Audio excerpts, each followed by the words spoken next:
Hello welcome back to my new video. So most of the student का यही comment था कि please next video या तो इंग्लिश पे लाओ या फिर हिस्ट्री पे लाओ। सो मैंने इंग्लिश के लिए प्लान कर दिया है, हिस्ट्री के लिए भी जल्दी आने वाली है। Stay tune guys for that video as well. But इस वीडियो में बताने वाला हूँ how I score 98 out of 100 in 2025 CBSE board exam. So मैं इसमें ये भी बताने वाला हूँ कि मैंने कौन से बुक्स, कौन से यूट्यूब चैनल एंड क्या क्या चीज़ यूज़ करी थी टू स्कोर 98। स्टार्टिंग से हम इंग्लिश इतना ज़्यादा फोकस नहीं करते हैं। मेजॉरिटी स्टूडेंट अपने मेन सब्जेक्ट लाइक मैं पॉलिटिकल साइंस या हिस्ट्री या इकोनॉमिक्स को देता था। मैं इंग्लिश को स्टार्टिंग में इतना हल्के में ले रहा था, सही कह रहे थे। बट जब हाफ ईयरली का एग्ज़ाम था उसमें जब इंग्लिश का प्रेशर पड़ा तो मुझे समझ आया कि उसको भी पढ़ना चाहिए। और कुछ चीज़ें मैंने जो ये नोट करी हैं यहाँ पे वो मैं शेयर करूँगा सो दैट आपको बहुत सारी हेल्प हो। तो नेक्स्ट वीडियो जल्दी से हिस्ट्री के लिए आएगी। मैं चलो जल्दी से बता देता हूँ, इस वीडियो में सब बताने वाला हूँ डिटेल में। सो प्लीज़ सबसे पहले सब्सक्राइब कर लो जो भी न्यू हो, क्योंकि नेक्स्ट वीडियो जल्दी और भी आएगी। आंसर राइटिंग के लिए बहुत ज़्यादा कमेंट आए तो डेफिनेटली इस वीडियो में मैं लास्ट में ये भी बताऊँगा कि मेरा टेलीग्राम ज्वाइन कर लेना। अभी बता दिया ठीक है, क्योंकि वहाँ मैं सारे फ्री PDF एंड ऑल सब वहाँ स्टडी मटेरियल शेयर करूँगा। तो चलो जल्दी से स्टार्ट करते हैं without any wasting time. And my name is Dheeraj Verma again, जो न्यू है। And I score 97% in CBSE board exam and I am pass out. तो गाइज मुझे पता है कि तुमने अभी तक अपनी self study for English start नहीं करी होगी मोस्ट ऑफ द स्टूडेंट ने, और ना ही मैंने करी थी। और मन भी नहीं करता है जल्दी से इंग्लिश स्टार्ट करने का, क्योंकि वही ना कि इंग्लिश स्कूल में चल रही है तो उनके साथ साथ कर लेंगे। अगेन अपना मेन सब्जेक्ट फोकस करते हैं। बट चैप्टर अंडरस्टैंडिंग बहुत इंपॉर्टेंट है।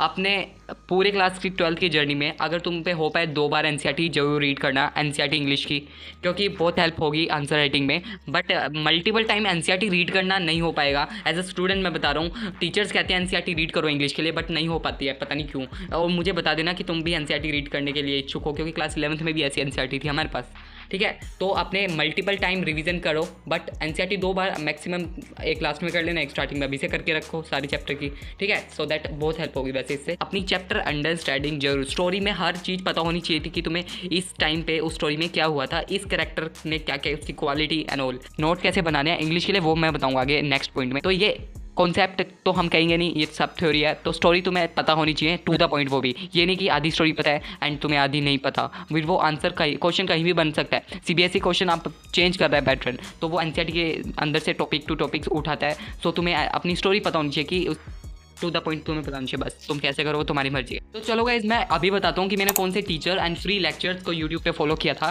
क्योंकि इंग्लिश एक ऐसा सब्जेक्ट है जो तुम्हारी परसेंटेज बढ़ा भी सकता है एंड एकदम गिरा भी देगा, आप बहुत डिसअपॉइंट होगे।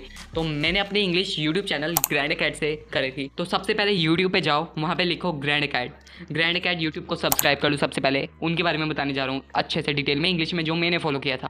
यहाँ पे बहुत सारे इंग्लिश में देखो बहुत सारी स्ट्रैटेजीज़ की ज़रूरत है। अगर बिना सिस्टम वाइज आप स्टडी करने चलोगे तो आप मैथ्स क्रिएट कर लोगे ऑफ कोर्स। तो वहाँ पे आपको बहुत सारी स्ट्रैटेजीज़ ग्रैंड अकेड पे ऋत्विक भैया है, वहाँ पे बहुत सारी स्ट्रैटेजीज मिलेंगी जो स्क्रीन पे दिख रही हैं, वो मेरे टाइम की भी हैं। तो काफ़ी कुछ है, और जो उन्होंने 2026 बैच के लिए भी एक पूरी ओवरऑल स्ट्रैटेजीज बना दी है, तो उनको जाके जरूर चेक करना। और उनके जो ग्रैंड अकेड प्रो मैक्स कोर्सेज है उनके रिव्यू तो आप देख लेना कहीं भी उनके चैनल के कमेंट्स में। पर पर्सनली जो मैंने भी यूज़ किया है तो मैं बता सकता हूँ क्वालिटी एक नंबर 1 है।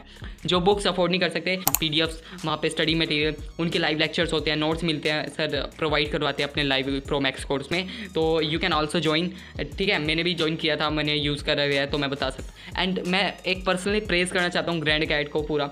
आंसर राइटिंग बहुत ज़्यादा कंट्रीब्यूशन, क्योंकि इंग्लिश एक ऐसा सब्जेक्ट है जिसमें आंसर राइटिंग के जो लास्ट में मार्क्स मिलते हैं उनमें फुल आना बहुत, मेरे फुल आया, मुझे पूरा 100% गारंटी है। CBSE की आंसर की आ चुकी है और मैं पूरे विश्वास से कह सकता हूँ कि मेरे आंसर में 1 मार्क्स नहीं कटा। मेरे मार्क्स कटे हैं तो मेरे पैसेज में कटे हैं 2 मार्क्स, और मेरा मार्क्स कहीं कटा ही नहीं है।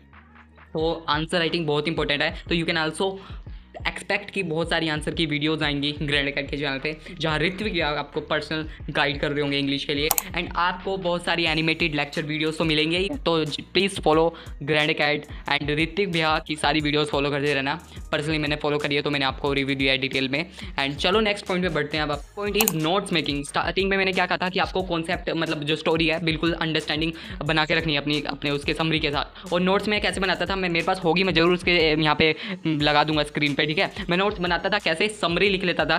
चैप्टर तो आपका अंडरस्टैंडिंग होगी, आपने लेक्चर ले लिया ग्रैंड अकेड से, बट आपको जब आपने नोट्स बनाने हो तो समरी खुद से बनाना अगर आप बना सकते हो, वरना तो किसी भी हेल्पफुल से, काफ़ी ऑनलाइन बहुत सारी अवेलेबल होती हैं ऐसा हर चैप्टर की समरीज, तो आप उनको लिख लेना, नोट कर लेना और ऐसी समरीज देखना जिसमें सब कुछ कवर हो। ऐसा नहीं कि सस्ता काम कर रहे हो तुम जल्दी जल्दी कंप्लीट ना, और टाइम में हो जाएगा, ठीक है। तो समरी ही नहीं लिखनी। और मैं क्या लिखता था उसके साथ, मैं कैरेक्टर जो भी होते थे उनकी क्वालिटीज़, उनके पूरे मतलब उनका जो कैरेक्टर स्केच दे रखा होता था चैप्टर में, तो मैं हर उसके सारे लिख लेता था, मतलब एक एक चैप्टर। जैसे डॉगलस वाला चैप्टर है डीप वाटर, डॉगलस के सारे और टीचर उनके, ठीक है। जैसे एम वाला लास्ट लेसन है, आपने पढ़ा होगा। और लास्ट में एक कंक्लूजन का भी, जैसे मोरल स्टोरी होती है, क्या तुम थीम क्या थी, थीम भी लिख लो, क्योंकि सीबीएसई एक्सपेक्ट तुमसे करता है कि ये सब तुम्हें पता हो और वो तुम आंसर में इंक्लूड करो, so that you can score full out of full in answer writing. तो प्लीज़ नोट्स ऐसे ही बनाना, हर चैप्टर के अपने समरीज, उनके कैरेक्टर स्केच, उनके मोरल जो भी थीम होती है, सब कुछ रिटर्न करके तुम्हारे पास लास्ट में होना चाहिए। तो मैंने तो बना लिए थे, मेरी राइटिंग इतनी गंदी थी पर मुझे समझ आ रहे थे, तो मुझे कोई जज मत करना। तो मैं स्क्रीन पे दिख रहे होंगे, वो मैंने बुक किसी को नहीं दी, रजिस्टर मैंने ऐसे जल्दी जल्दी में लिख रहा था और मुझे समझ आते हो, मैं रिवाइज भी करता था उनको। तो तुम भी ऐसी बनाना, इंग्लिश में बहुत जरूरी है, चाहे तुम्हारे पास कितना भी मटेरियल हो, क्योंकि आंसर राइटिंग में भी ये इनडायरेक्टली तो हेल्प करेगा, डायरेक्टली भी करेगा, क्योंकि इसे रिवाइज करोगे वही लाइन तुम अपनी, क्योंकि जो ये समरीज लिख रहे हैं ना उसमें एनसीईआरटी की लाइन इंक्लूड होंगी।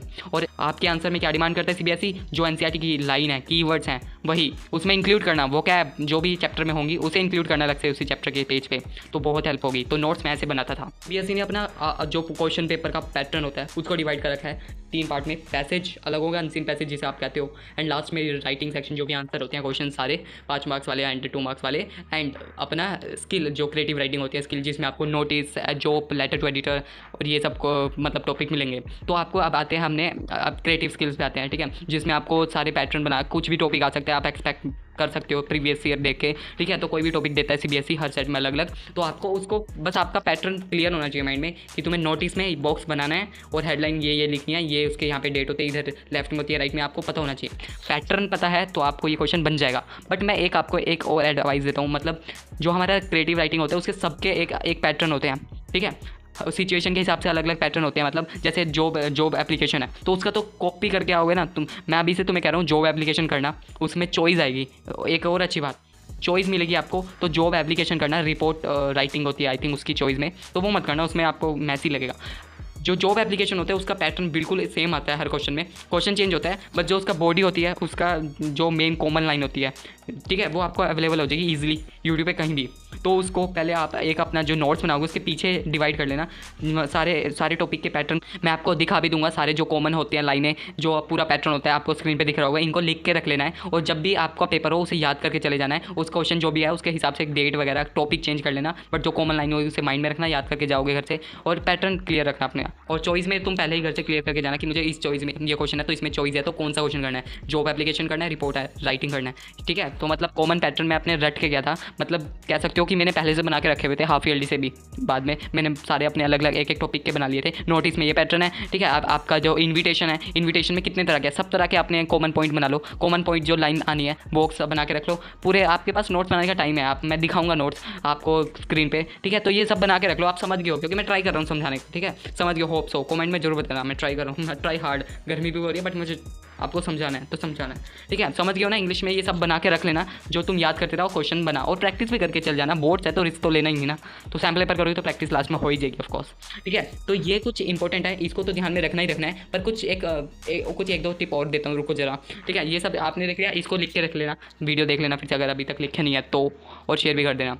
देखो इंग्लिश में मैंने अपना स्कोर, मेरे लिए इजी नहीं था 98 स्कोर करना, मैंने अपने सैम्पल पेपर बहुत ज़्यादा लगाए थे, तो ये सब जो मैंने पहले पॉइंट बताया ये तो थे ही बेसिक फाउंडेशन, बहुत इंपॉर्टेंट, बट मैंने लास्ट में इतने सारे सैम्पल पेपर लगाए थे इंग्लिश के लिए स्पेशली, मेरे पास एजू कार्ड की भी, ओसवाल की भी थी, एजू कार्ड के सारे लगाए थे मैंने इंग्लिश के लिए, एंड ओसवाल के भी काफ़ी लगाए थे मैंने, तो मैंने पूरे खुद से लिख के लगाए थे। तो मेरे जो मैं क्रिएटिव राइटिंग होती है सब, उसका पैटर्न क्यों हो गया था मेरा माइंड में लर्न, क्योंकि मैं बार बार प्रैक्टिस कर रहा था। याद रखना, जैसे तुम अपने मेन सब्जेक्ट में मॉक टेस्ट सैम्पल पेपर लगाते हो, इंग्लिश में भी जरूर लगा के जाना, और wish you all the best मेरी साइड से, और मेरी साइड से बहुत सारी वीडियो आने वाली है, तो प्लीज़ यार सब्सक्राइब करके रख लो। हिस्ट्री की मैं डिमांड आपकी जो थी मैं जरूर फॉलो करूँगा, उसको मैं